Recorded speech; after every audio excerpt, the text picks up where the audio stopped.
नमस्ते दोस्तों, न्याय वेदिका में आप सभी का स्वागत है। हम यहाँ पे यूपी एपीओ की सीरीज़ को कंप्लीट कर रहे हैं। उसमें हम मॉडर्न इंडियन हिस्ट्री में पिछले कुछ क्लासेस में कवर कर लिए थे। Arrival of European companies, British expansion in Indian territories, the revolt of 1857, peasant movements and tribal revolt, socio religious reform movement, development of press and education in India, formation of Indian National Congress, Indian national movement. आज हम देखेंगे Gandhian era first phase. Gandhian era first phase. इसे start करने से पहले हम महात्मा गांधी के बारे में कुछ चीज़ें जान लेते हैं। जैसे यहाँ पे लिखा हुआ है कि महात्मा गांधी का जन्म जो है वो 2 अक्टूबर 1869 को पोरबंदर गुजरात में हुआ था। इनके पिता का नाम करमचंद गांधी था, इसलिए इनका पूरा नाम जो है मोहनदास करमचंद गांधी था। इनकी माता का नाम पुतलीबाई था और इनकी पत्नी का नाम कस्तूरबा गांधी था। इन्होंने अपनी लॉ की प्रैक्टिस इंग्लैंड से की थी और इनका साउथ अफ्रीका में अराइवल जो है वो 1893 में हुआ था ऑन रिक्वेस्ट ऑफ दादा अब्दुल्ला। यहाँ पे याद रखिएगा, ये दादा अब्दुल्ला के रिक्वेस्ट पे ये साउथ अफ्रीका गए थे। पर इनका भारत में जो आगमन हुआ था वो इनके जो पॉलिटिकल गुरु वो थे गोपाल कृष्ण गोखले। उनके कहने पे इनका भारत आगमन हुआ था। और जो इंसल्टिंग इंसिडेंट था बहुत फेमस है ये साउथ अफ्रीका में, ये पीट्सबर्ग स्टेशन, इसे याद रखिए, पीट्सबर्ग स्टेशन पे हुआ था। और इनके द्वारा नेशनल इंडियन कांग्रेस इस्टेब्लिश किया गया था, नेशनल इंडियन कांग्रेस 1894 में। और टॉलस्टॉय फॉर्म ये इस्टेब्लिश किया गया था 1910 में। और फिनिक्स आश्रम इस्टेब्लिश किया गया था 1904 में। और सत्याग्रह आश्रम जो है 1915 में अहमदाबाद में इस्टेब्लिश किया गया था।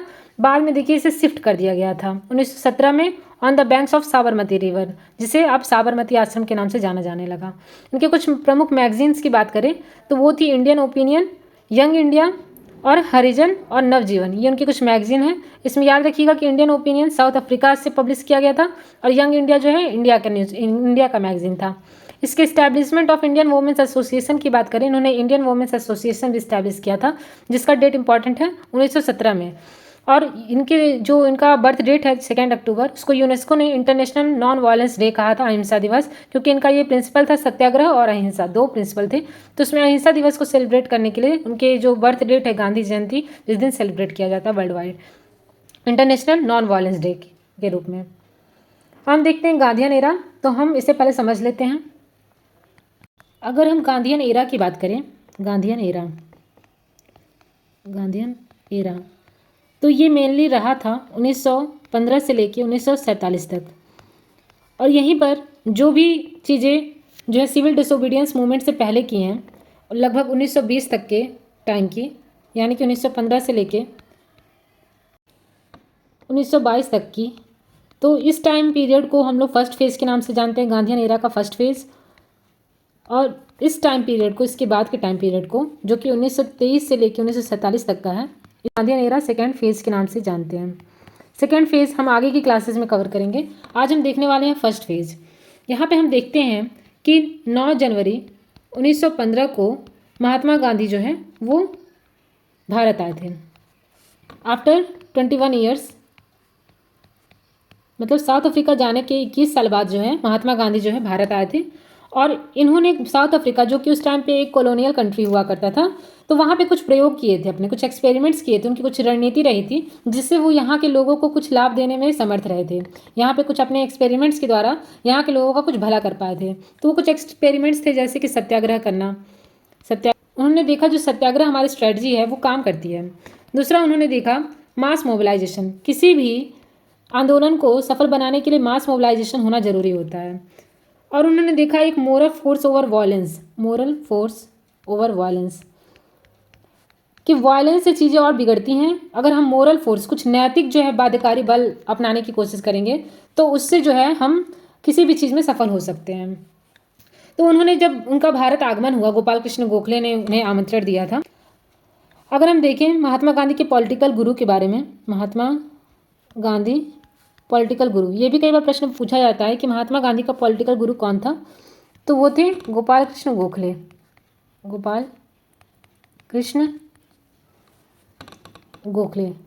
और एक बात और आप ध्यान रखिएगा कि महात्मा गांधी को राष्ट्रपिता कहने वाले थे, राष्ट्रपिता ये कहा था सुभाष चंद्र बोस ने। और वहीं इन्हें महात्मा कहने वाले थे रविंद्रनाथ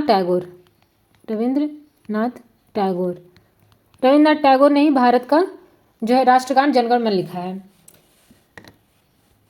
अब अगर हम यहाँ पे महात्मा गांधी का भारत में जो मेन आंदोलन रहा 1915 से लेकर 1922 तक का फर्स्ट फेज की बात करें तो उनके द्वारा कुछ चीज़ें की गई, जैसे चंपारण सत्याग्रह, चंपारण सत्याग्रह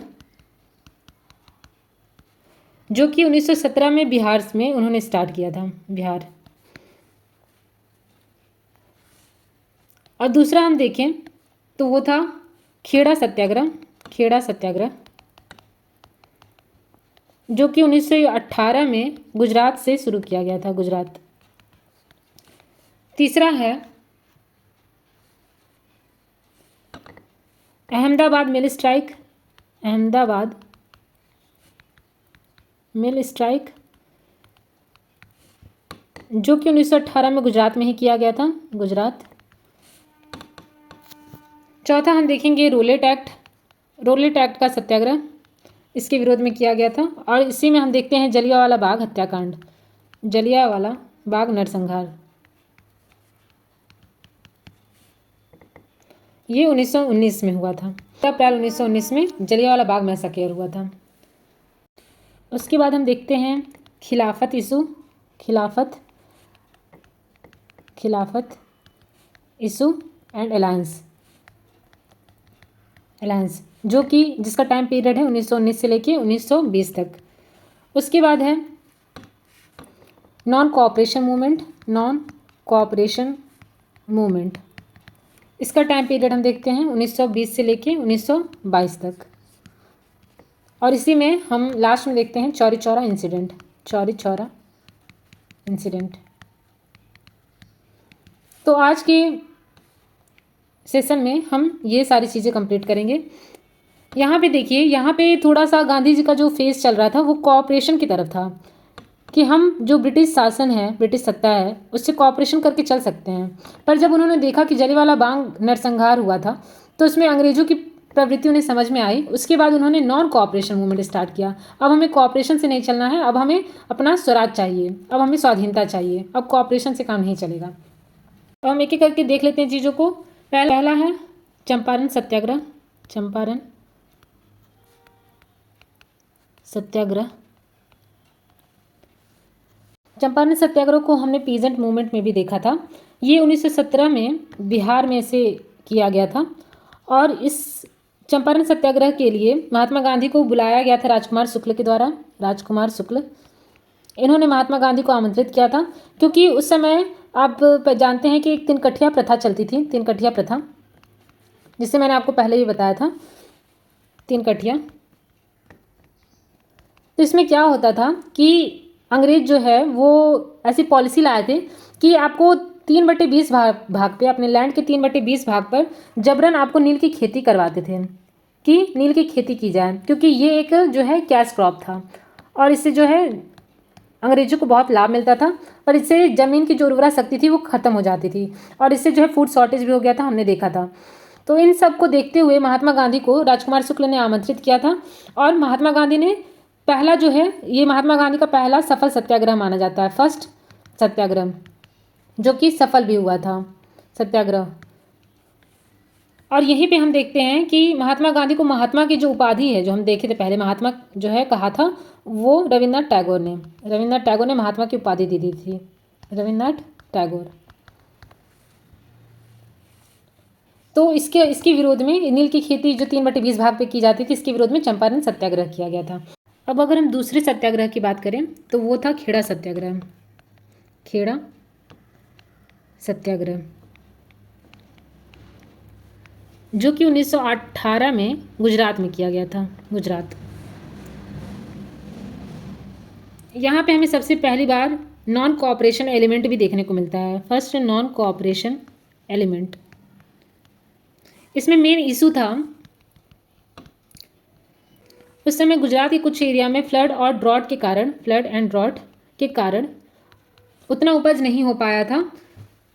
तो यहाँ पे क्या हुआ कि पीजेंट ने डिमांड किया था कि रेवेन्यू रेमेशन किया जाए, रेवेन्यू रेमेशन, क्योंकि उनकी स्थिति बिगड़ चुकी थी, क्योंकि क्रॉप फेलियर हो गया था, क्रॉप फेलियर।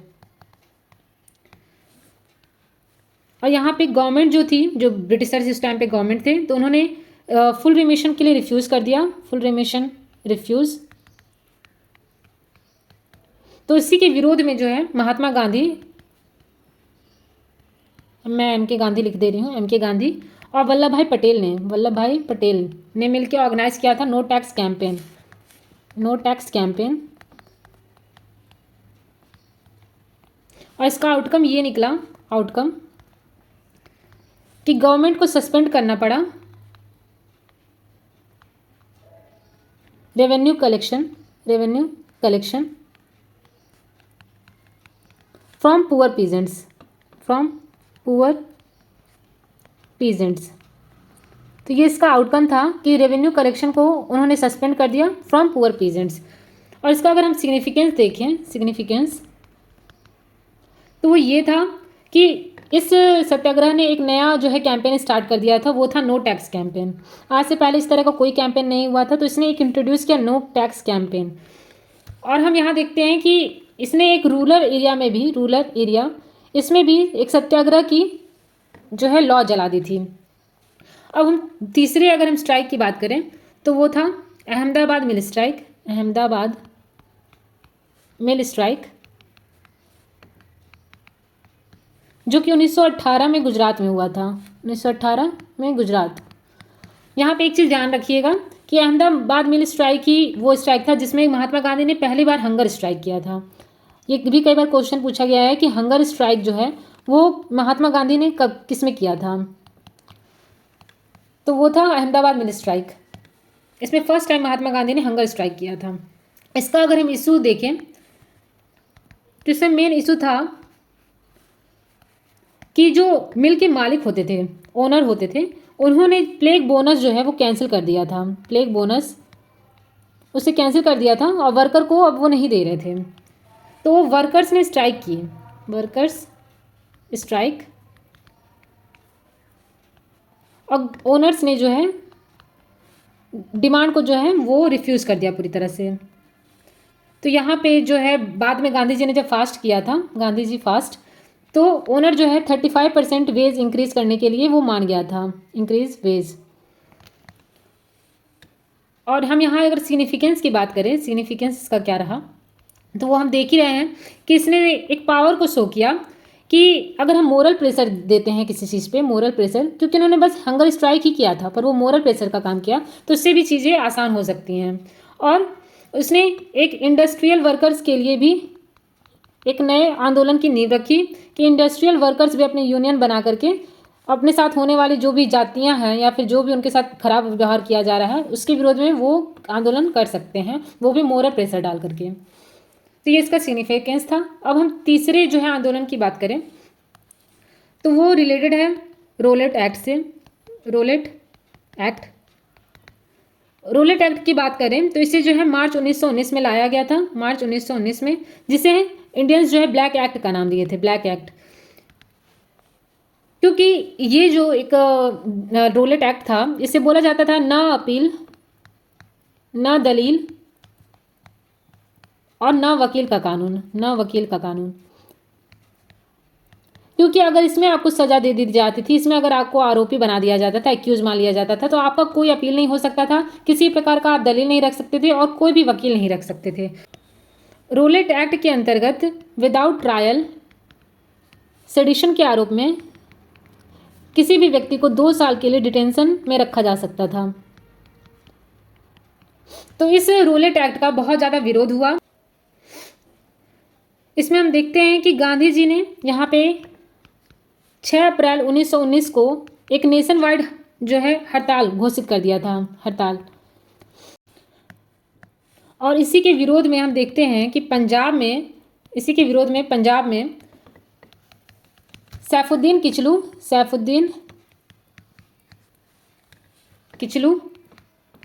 और सत्यपाल मलिक को गिरफ्तार कर लिया गया था, सत्यपाल मलिक को गिरफ्तार कर लिया गया था। और इसी के विरोध प्रदर्शन में, इनकी गिरफ्तारी के विरोध प्रदर्शन में पंजाब में लोग जलियांवाला बाग में इकट्ठा हुए थे, अमृतसर के जलियांवाला बाग में, अमृतसर जलियांवाला बाग। 13 अप्रैल 1919 को, वो वैसाखी का दिन था, 13 अप्रैल 1919 वैसाखी के दिन में।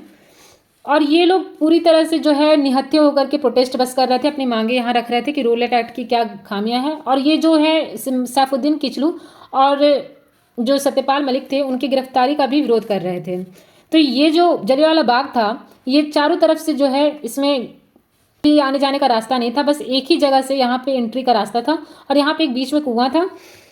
यहाँ पर जो है विरोध प्रदर्शन कर रहे लोगों पर जनरल डायर ने बिना किसी पूर्व चेतावनी के ही नरसंहार करना शुरू कर दिया था।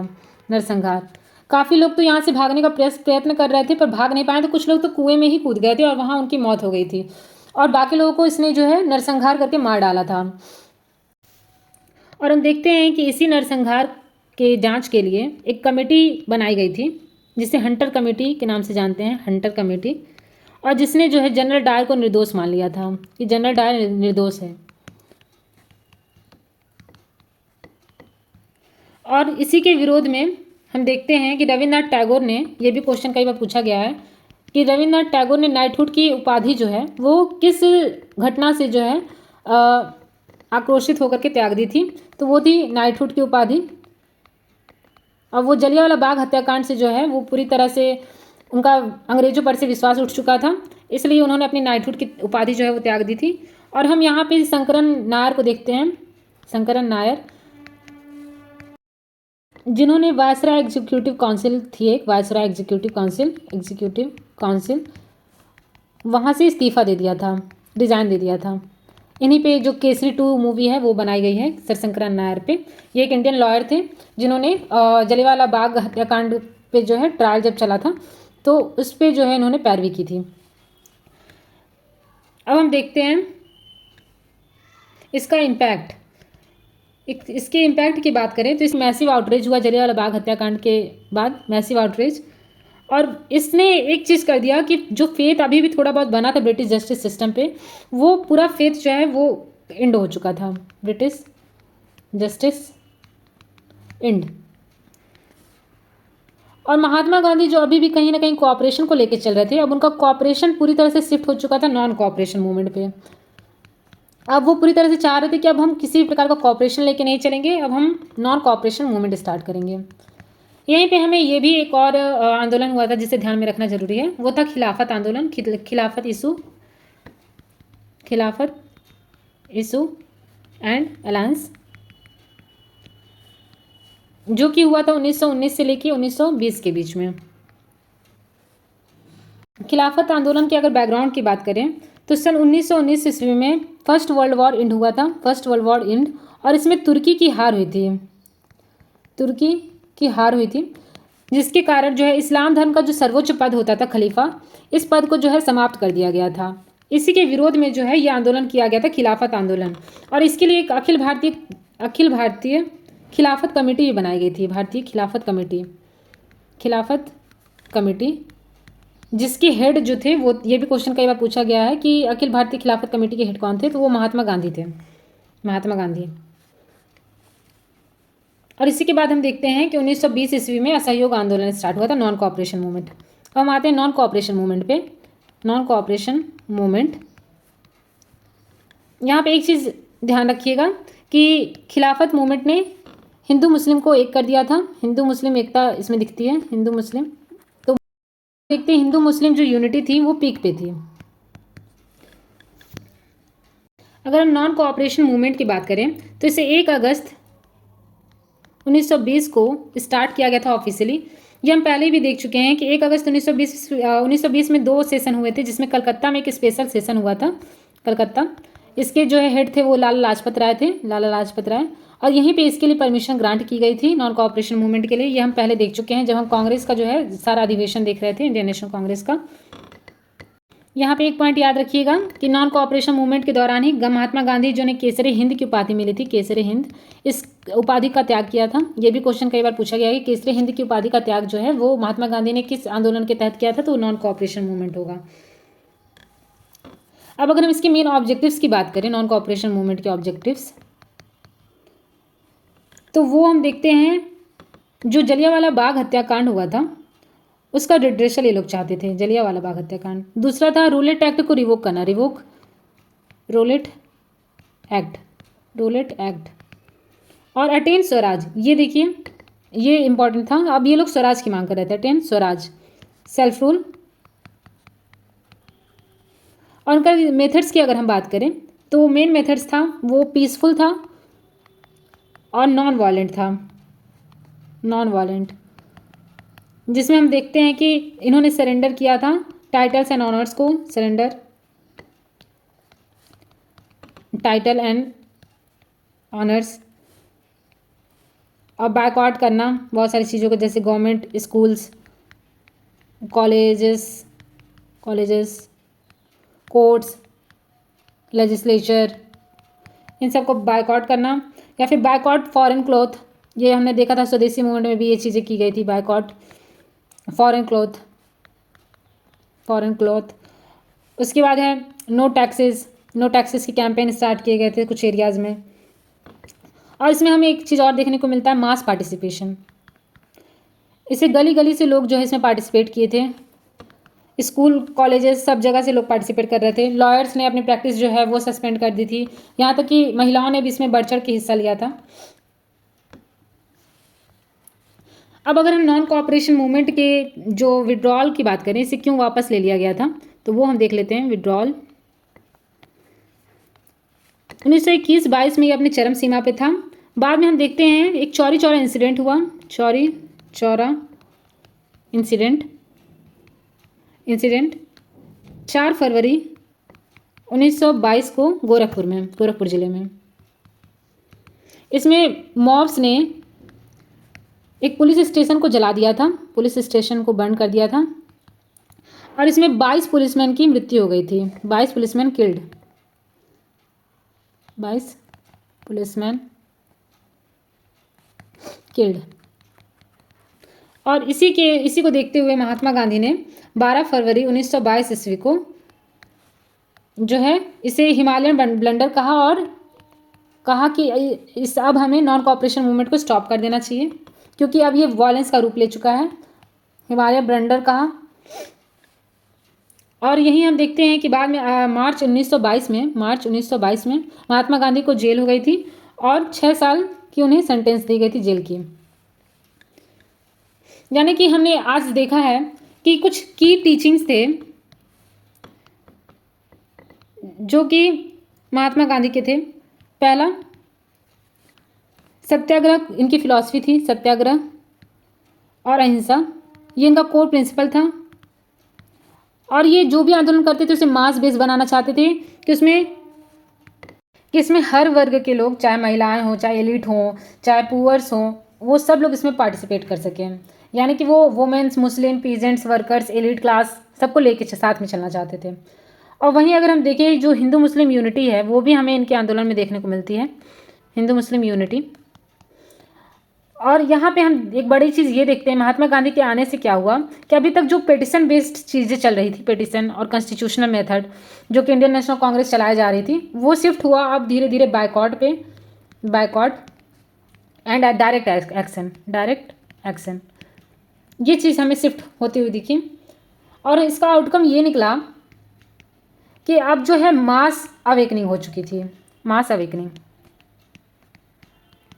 अब ज़्यादा लोग जागरूक हो गए थे, गरीब तबके के लोग, चाहे वो लोग जो ज़्यादा पढ़े लिखे नहीं हैं, वो लोग भी अवेक हो चुके थे। और कांग्रेस एक तरह से मास ऑर्गेनाइजेशन बन चुकी थी, क्योंकि इसमें अब बड़े बड़े लीडर शामिल हो गए थे। कांग्रेस मास ऑर्गेनाइजेशन बन चुकी थी। और इसने जो है जो बाद के मूवमेंट हुए, जैसे कि सिविल डिसोबीडियंस मूवमेंट, उसके लिए एक फाउंडेशन स्टोन का काम किया, डिसोबीडियंस मूवमेंट, जो कि हम देखेंगे आगे 1930 में हुई थी। इसके लिए एक फाउंडेशन स्टोन का काम किया। अब हम एक क्विक टाइमलाइन देख लेते हैं जिससे हम एक रिकैप अपना कर लें। 1915 में हम देखें कि भारत में आगमन हुआ महात्मा गांधी का, रिटर्न। फिर हम देखें 1917 में चंपारण हुआ, उसके बाद हमने देखा 1918 में खेड़ा और अहमदाबाद में स्ट्राइक। उसके बाद 1919 में हमने देखा रोलेट एक्ट पास हुआ था, और उसके बाद जलियांवाला बाग नरसंहार। उसके बाद 1920 ईस्वी में हमने देखा नॉन कोऑपरेशन मूवमेंट को लॉन्च किया गया था, नॉन कोऑपरेशन मूवमेंट। और 1922 में क्या हुआ कि चौरी चौरा इंसिडेंट हुआ, और नॉन कोऑपरेशन मूवमेंट को सस्पेंड कर दिया गया। अब हम आते हैं अपनी स्लाइड पे। अब आपको ये सारी चीज़ें समझ में आ गई होंगी। अब स्लाइड पे आते हैं। देखिए, गांधीयन एरा का जो फेज़ है वो 1915 से 47 के बीच माना जाता है और 9 जनवरी 1915 को महात्मा गांधी का साउथ अफ्रीका से भारत आए थे। 9 जनवरी को ही हम भारतीय प्रवासी दिवस भी मनाते हैं, भारतीय प्रवासी दिवस। ये भी इंपॉर्टेंट क्वेश्चन बनता है, भारतीय प्रवासी दिवस। देखिए, इनके पॉलिटिकल गुरु, ये देखिए नाम, गोपाल कृष्ण गोखले माने जाते हैं, जिन्होंने ये एडवाइस दिया था कि 1 साल जो है भारत भ्रमण करने के लिए 1915 से 16, ताकि वो ग्राउंड लेवल रियलिटी को समझ सकें। गोपाल कृष्ण गोखले चाहते थे कि महात्मा गांधी जो है भारत को एक खुद से जाने, खुद से समझे, खुद से चीज़ों को जाने, तो इसलिए उन्होंने एडवाइस दिया कि 1 ईयर टूर कीजिए, भारत भ्रमण कीजिए। और उनका टाइटल जो है केसरी हिंद की उपाधि दी गई थी। यहाँ पे हमने देखा, जो बाद में उन्होंने नॉन कॉपरेशन मूवमेंट जब स्टार्ट किया था तो त्याग दिया था। अब अगर हम चंपारण सत्याग्रह की बात करें तो ये देखिए, चंपारण बिहार में हुआ था और इंडिगो जो फार्मर्स थे, तिनकठिया सिस्टम के विरोध में वो लोग कर रहे थे कि वो 320th लैंड पे जो है वो फोर्स किए जाते थे कि इंडिगो को ग्रो करें। और इसका जो है इन्विटेशन, ये याद रखिएगा, राजकुमार शुक्ला ने ये इन्विटेशन दिया था और इसका आउटकम क्या निकला था कि एबॉलिश कर दिया गया था तिनकठिया सिस्टम और planters refunded 25% of illegal dues. ये इसका आउटकम था। और सिग्निफिकेंस की बात करें, देखिए, first major victory, Mahatma Gandhi के आते ये फर्स्ट मेजर विक्ट्री मानी जाती है और इसमें एक कॉन्फिडेंस को जन्म दे दिया था अगेंस्ट ब्रिटिश एमंग पीजेंट्स। और हम यहाँ देखते हैं कि महात्मा का जो टाइटल था वो दिया गया था बाय रविन्द्रनाथ टैगोर। जहाँ पे याद रखिएगा, महात्मा का टाइटल किसने दिया था? रविन्द्रनाथ टैगोर ने। अब हम आते हैं नेक्स्ट पे, अहमदाबाद मिल वर्कर्स स्ट्राइक। ये 1918 में हुआ था, मार्च में। और इसका लोकेशन देखिए, अहमदाबाद टेक्सटाइल मिल्स था। इसमें इशू मैंने आपको बताया था, प्लेग बोनस था, विड्रॉल उसका कर लिया जाना, और वर्कर्स जो है डिमांड कर रहे थे 35% वेज इंक्रीज। गांधी जी, देखिए, इनका फर्स्ट जो है वो हंगर स्ट्राइक था, first hunger strikes in India, 15 से लेकर 18 मार्च 1918। और की फिगर्स यहाँ पे कुछ देख लीजिए। मिल ओनर्स थे अम्बालाल साराभाई, वर्कर सपोर्टर्स में थे अनुसुईया साराभाई और लीडर थे महात्मा गांधी। आउटकम देखिए, जो मैंने आपको बताया कि 35% बोनस जो है ग्रांटेड कर दिया गया और स्ट्राइक जो है पीसफुली इंडेड हो गया। इसने सिग्निफिकेंस मैंने आपको बताया था, इंट्रोड्यूस किया एक हंगर स्ट्राइक करना और अप्लाइड सत्याग्रह इनटू लेबर इशूज़। सत्याग्रह को लेबर इशूज़ में भी अप्लाई किया जा सकता है, ये चीज़ उन्होंने करके दिखा दी थी। खेड़ा सत्याग्रह की बात करें तो ये 1918 में हुआ था, खेड़ा डिस्ट्रिक्ट गुजरात में। यहाँ पे हम देखते हैं क्रॉप फेलियर हो गया था, प्लेग, फैमाइन और कोई रेवेन्यू रिमेशन नहीं किया जा रहा था। तो इसके लिए महात्मा गांधी ने, वल्लभ भाई पटेल ने मिल करके ये रेवेन्यू रिमेशन कराने के लिए खेड़ा सत्याग्रह किया था। अब रूलेट, देखिए, रूलेट एक्ट की बात करें, 1919 से ब्लैक एक्ट के नाम से जाना जाता है, डिटेंशन विदाउट ट्रायल, ना वकील ना दलील का कानून। तो 18 मार्च 1919 को इसे पास किया गया था। इसका अपोजिशन मालवीय ने किया था, जिन्ना ने किया था। और महात्मा गांधी के एक्शन से देखिए, 6 अप्रैल 1919 को उन्होंने नेशन वाइड हड़ताल जो है वो घोषित कर दिया था। और की इवेंट्स की बात करें, देखिए, 9 अप्रैल को अरेस्ट कर दिया गया था सत्यपाल और किचलू को, जो मैंने आपको बताया था। अब जलियांवाला बाग इंसिडेंट हुआ था 13 अप्रैल को। यहाँ देखिए, जलियांवाला बाग एक इंसिडेंट, इसका डेट इंपॉर्टेंट है, 13 अप्रैल 1919 को, बैसाखी के दिन हुआ था। और यहाँ पे पीसफुल गैदरिंग चल रही थी to protest Rowlatt act and arrest of Satyapal and Kitchlew and martial law, many Baisakhi pilgrims present. और इसका सीक्वेंस ऑफ इवेंट्स देख लीजिए, 10 अप्रैल 1919 को protest led to police firing, crowd turn into uncontrollable. और 13 अप्रैल 1919 को gathered peacefully, no prior notice of ban fully known. और brigadier general जो Dyer था वो ट्रूप्स के साथ अराइव हुआ और उसने जो है विदाउट वार्निंग जो है वो निहत्तों पे गोली चलाई और लगभग 650 राउंड माना जाता है गोलियां चलाई गई और 10 से 15 मिनट तक चलाई गई। और कैजुअलिटीज़ में हम देखें तो ब्रिटिश फिगर था ये कि 379 लोग ही किल्ड हुए हैं, जबकि हम देखते हैं, और 1200 इंजर्ड हुए हैं, और जबकि हम देखते हैं कि 1000 प्लस लोग वहाँ पे मारे गए थे।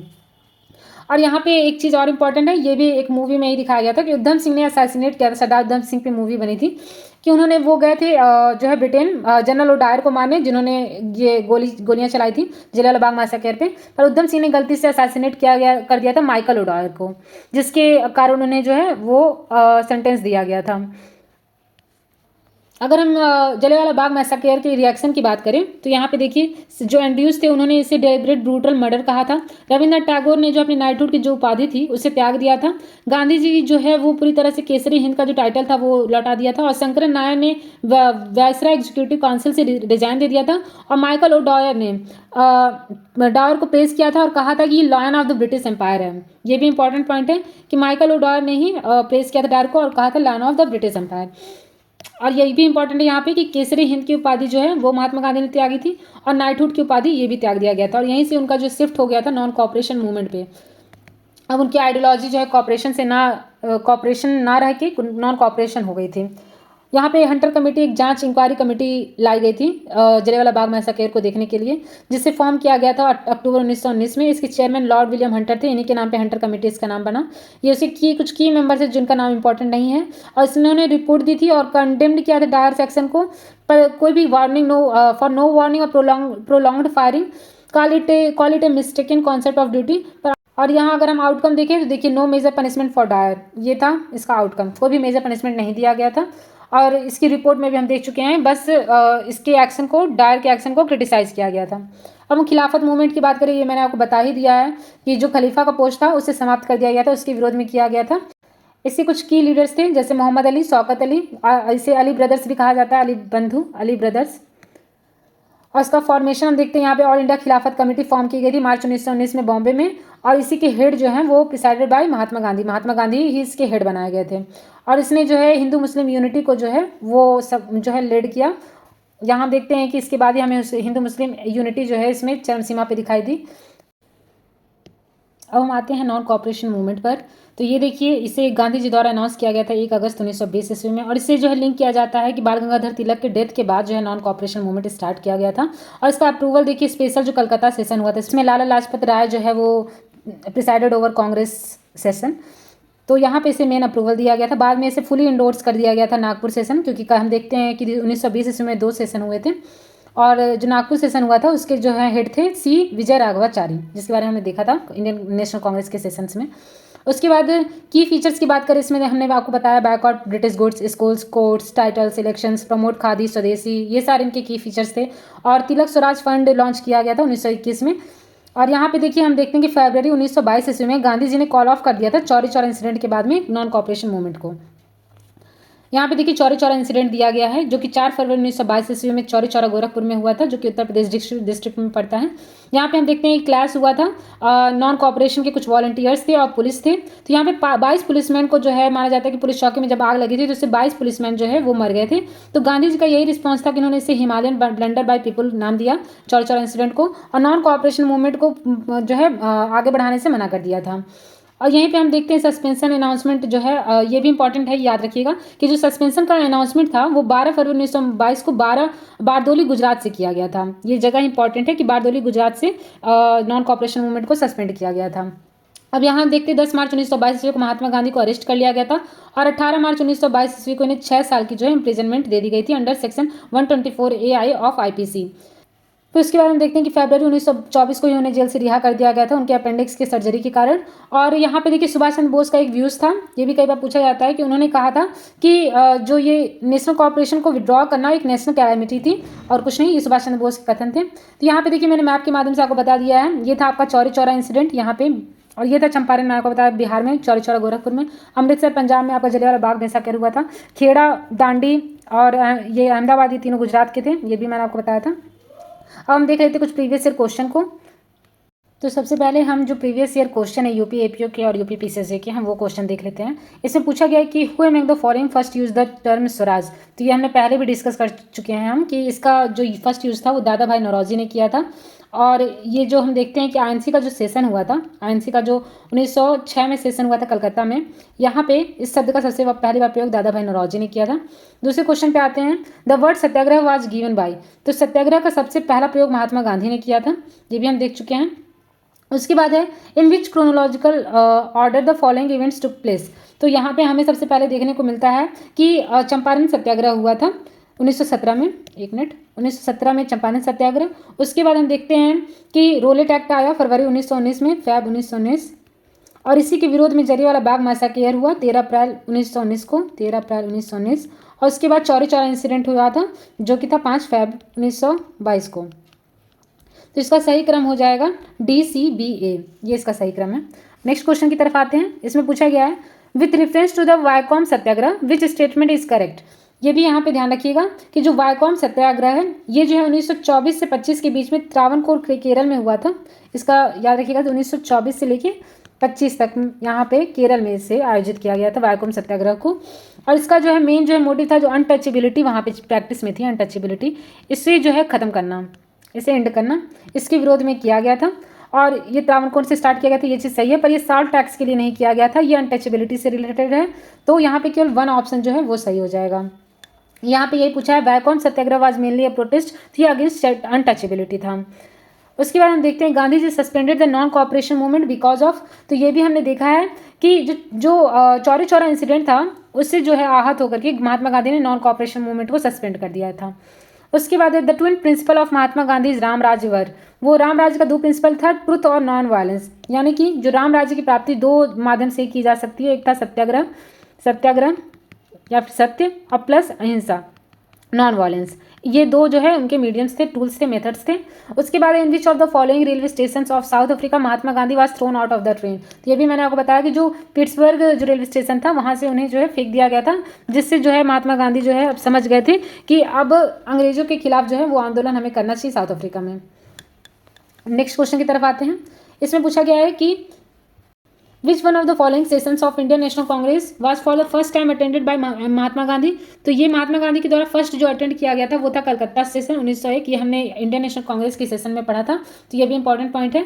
उसके बाद who among the following was the political गुरु, देखिए मैंने आपको ये भी बताया कि पॉलिटिकल गुरु कौन थे, तो वो गोपाल कृष्ण गोखले थे महात्मा गांधी के पॉलिटिकल गुरु।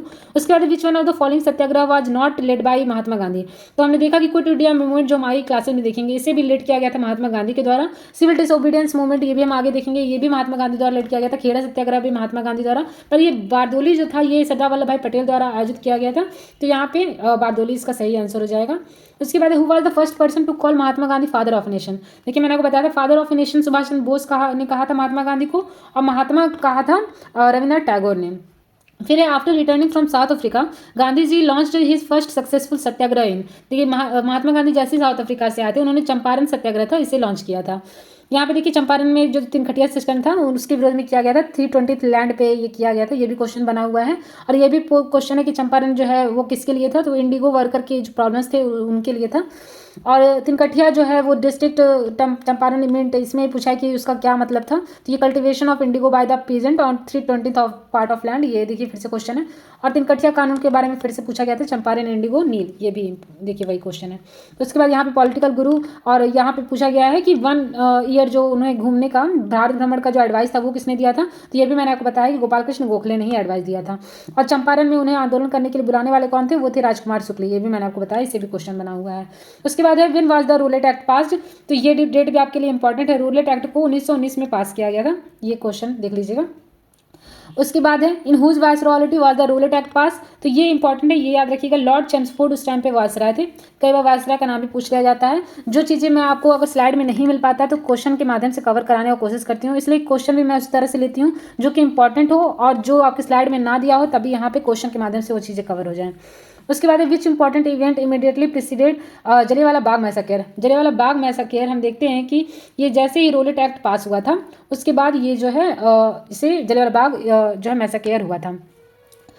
विच इंपॉर्टेंट इवेंट इमीडिएटली प्रिसीडेड, देखिए इमीडिएटली प्रिसीडेड पूछा है तो ये रूलेट एक्ट हो जाएगा। उसके बाद है who return the knighthood title, देखिए नाइटहुड टाइटल जो है वो जलियांवाला बाग मैसेकर से आहत होकर के नाइटहुड की उपाधि रविन्द्रनाथ टैगोर ने त्याग दी थी, तो ये इसका ऑप्शन सही हो जाएगा। उसके बाद है who from the following killed Michael O'Dwyer, देखिए जनरल ओडायर की जगह उन्होंने माइकल ओडायर को गोली मार दी थी जलियांवाला बाग मैसेकर का बदला लेने के लिए, तो वो थे सरदार उधम सिंह, सरदार उधम सिंह। उसके बाद है who of the following had started the Khilafat movement, choose the answer from the codes below, मैंने आपको बताया था जो अली ब्रदर्स थे उन्होंने स्टार्ट किया था, तो 1, 2, 4 इसका आंसर सही है। एक हो जाएगा शौकत अली, और एक हो जाएगा मोहम्मद अली, और एक हो जाएगा अबुल कलाम आज़ाद, पर सरियातुल्लाह ये जो है ये नहीं थे, तो इसका बी ऑप्शन सही हो जाएगा। ये स्लाइड में मैंने आपको इनके नाम भी दे दिए हैं, आप देख लीजिएगा। Who was elected as president of all India Khilafat conference in 1919, तो ये भी हम देखते हैं खिलाफत कमेटी जो जिसका गठन हुआ था उसके मेन जो प्रेसिडेंट थे वो थे महात्मा गांधी, जिसका ये आंसर सही हो जाएगा। नेक्स्ट क्वेश्चन पे आते हैं, इसमें पूछा the Congress supported the Khilafat movement mainly for, तो रीइंस्टेटमेंट ऑफ खलीफा ये ऑप्शन सही है। उसके बाद रिमूवल ऑफ खलीफा ये नहीं है, getting the sympathy of the Muslim ये भी सही हो। उसके बाद है मार्जिनलाइजिंग जिन्ना इन द कांग्रेस, ये भी नहीं है, तो 1 और 3 ऑप्शन सही हो जाएगा इसका आंसर। उसके बाद who among the following had moved the non cooperation resolution in the Nagpur session of the Indian National Congress 1920, तो ये मैंने आपको पिछले बार जब इंडियन नेशनल कांग्रेस का सेशन हो रहा था या फिर उससे पहले किसी की स्लाइड में मैंने आपको बताया था कि CR दास ने जो है ये जो रिजोल्यूशन था वो नागपुर सेशन में प्रेजेंट किया था, तो CR दास इसका करेक्ट ऑप्शन हो जाएगा। यही क्वेश्चन UPPCJ में पूछा गया था।